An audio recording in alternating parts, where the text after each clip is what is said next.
Good evening and welcome to Florida Criminal Law TV as we do a series of shorts that after broadcast are going to go on our website as well as our YouTube channel, and you're free to cruise it and look for questions that pertain to your situation, or if you're just curious, learn about Florida criminal law, my favorite subject, the only area that I practice. And my name is Stephen G. Cobb, by the way. I've been practicing criminal defense law for a very long period of time. It's all I do.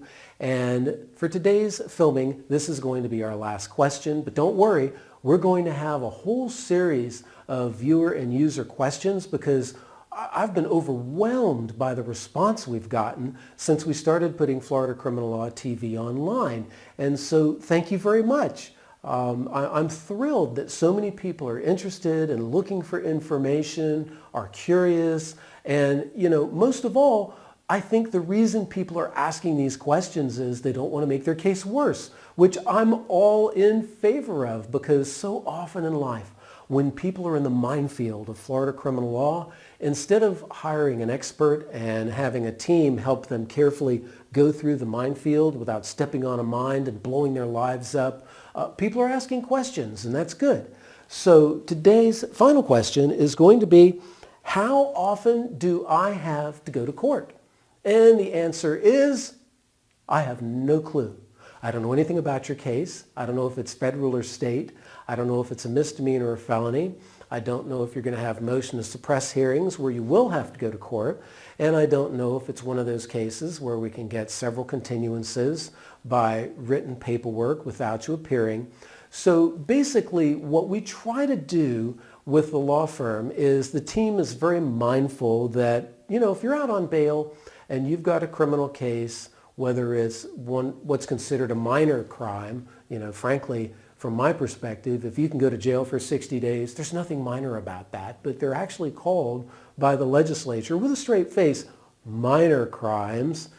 60 days is not minor to anybody. Or a felony. In a lot of cases, what we do is we use a series of procedures and protocols that are part of our system. Because, to tell you the truth, I am not the system. There are no such thing as super lawyers. I don't care what that goofy site says. That's just marketing BS. The reality is, I am not a super lawyer who is the secret. Instead, we have a system for handling criminal cases, and that is the secret. It covers everything from coping with stress during criminal prosecution to legal pleadings, how they're filed and in what order, how we handle witnesses, whether or not we do depositions. All of this is part of a system to help you or someone you love. And so when you ask the question, how often do I have to go to court?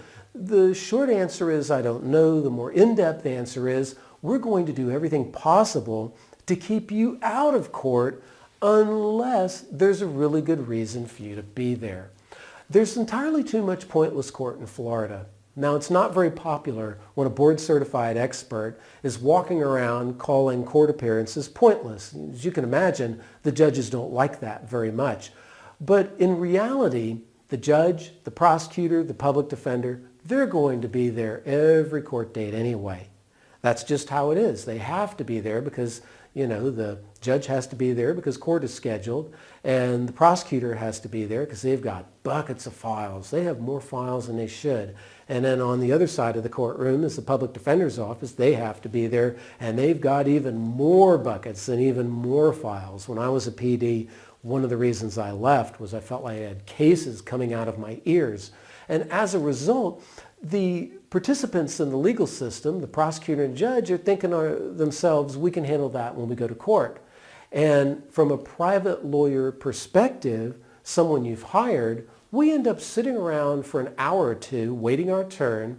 We stand up, our client has been drugged from another state, or maybe locally they've had to do the enjoyable experience of telling their boss, hey boss, guess what? I've got to miss work because I have to go to criminal court because I'm accused of a crime. This is not popular with any employer, and especially military employers. And let's be real, in much of Florida, you can go from Pensacola to Jacksonville and you're going to run into a military base every 30 minutes, it feels like. And if they put another one there, it's probably going to sink. So we handle a lot of military members.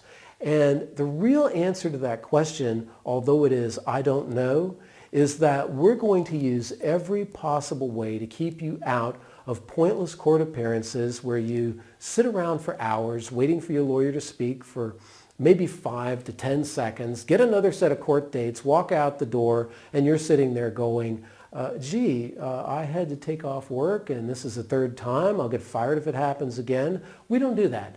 If we can excuse you from court, we're absolutely going to do it. It'll reduce your stress. It's frankly a pointless proceeding. It's not a good use of your legal fee to burn it up just going to the courthouse to put in face time. I mean, quite frankly, if I'm going to the courthouse, I want it to be when something useful is going to occur or a major proceeding where there's going to be some aspect of litigation. Maybe it's a brain imaging departure sentence. Maybe it's a motion to dismiss or a motion to have evidence thrown out with suppression. Perhaps it's a jury trial. Now, those are things you're going to have to go to court for. But for perfunctory things like pretrial conferences where you have an agreed continuance, it's foolish to drag you to the courthouse just to hear your lawyer say, motion to continue, first time up, state has no objection. The judge looks over and goes, state, with a question mark, which means, do you have an objection? The state goes, no objection, Your Honor. Okay, motion granted, pick up your court dates. That's a waste of your time. And Florida has entirely too much pointless court. We have an entire set of rules of criminal procedure that are in Rule 3, and they go on for page after page after page after page. And the reason Florida is a discovery state and we don't have a lot of preliminary hearings is so the cases move a lot quicker. Unfortunately, we have the problem of pointless court, where people have to go to court just to hear their lawyer ask for a continuance that there's no objection to, which could have been done by written pleadings without a court appearance. Now, some lawyers, I get it. Maybe they're new. Maybe they can't get certified because they don't have enough trial experience. For those lawyers, pointless court is exciting and valuable, and they get to talk in court, and they don't have any trials. They don't have any motions to suppress. Or worse, they file motions to suppress in every case, so the judge doesn't take them serious. Because when you filed 10 garbage motions in a row, when the 11th one comes up in front of the same judge, do you think the judge is going to go,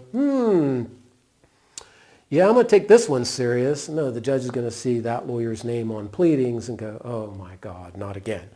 So what we're going to try and do, if you're one of our clients, is we're going to try and keep you out of court as much as possible, understanding that if and when you need to go to court, that is a very specific reason that you need to go, and that you are properly dressed for court, which takes us into dress instructions for court. And I'm just going to give you the shortened version. We send everybody a copy of dress instructions for court, and the most frequent question I get is, instead of navy, can I substitute color X? No, not at all. And especially, I've been asked this one twice in the last 2 weeks, well, I don't have a navy suit or dress. Can I wear black? Let me help you with scientific research. Black is the jail and prison color. Did you know that before you watched this? No. You don't know what you don't know, and what you don't know can hurt you.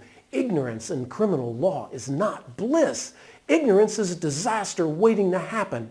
So the answer is hire skilled and competent criminal defense counsel, follow their advice explicitly, and try to make sure you find criminal court counsel who really knows what they're doing and knows all of the tips and tricks and things that can be done to keep you out of court unless you absolutely need to be there, and preferably something useful and favorable for you or someone you love is going to happen.